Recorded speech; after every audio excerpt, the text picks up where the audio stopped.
Have you ever looked at an ant through a magnifying glass?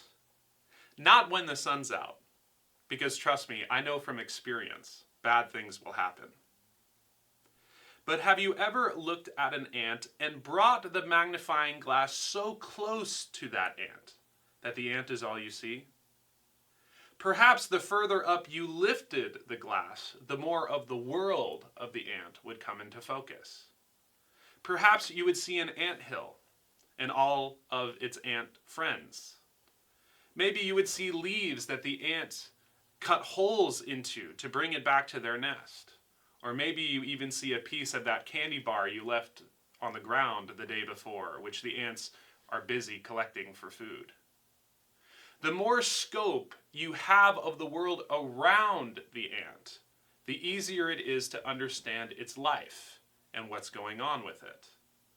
But when you put the magnifying glass straight over the ant, it's nearly impossible to understand the ant's behavior. I think too often we try to look at God through a magnifying glass and treat him like an ant that's way smaller than us, when in fact the opposite is true.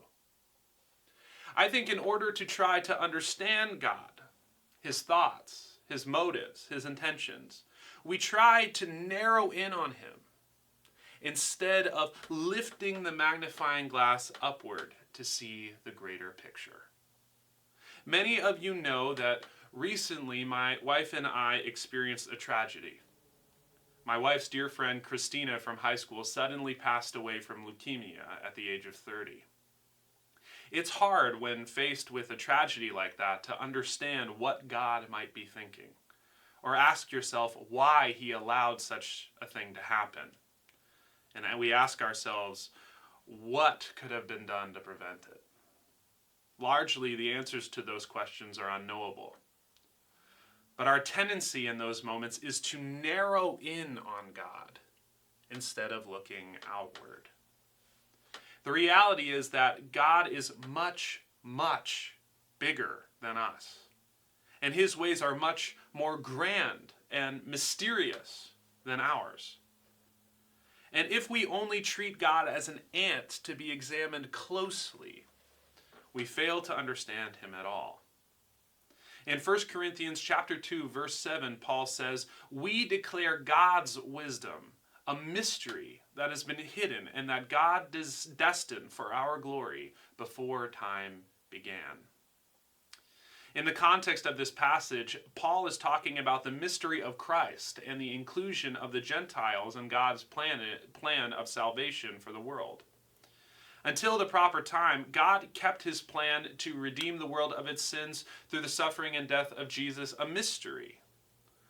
There were veiled hints of it in the prophets before, and some details here and there could infer through a magnifying glass, if you will, what the full picture was going to be like. But for the most part, it wasn't seeable, at least not yet. And in some ways, the religious leaders in Jesus' day, who literally could see God face to face, still tried to look at him through that magnifying glass, and they never got it. They tried to make sense of God's salvation plan, but they weren't looking at the full picture. They were narrowing in on God's word and what it said and how to interpret it, and not looking broader to who God's word pointed to. I think in the unknowable and unsearchable questions of life, we have to have a tendency to look outward.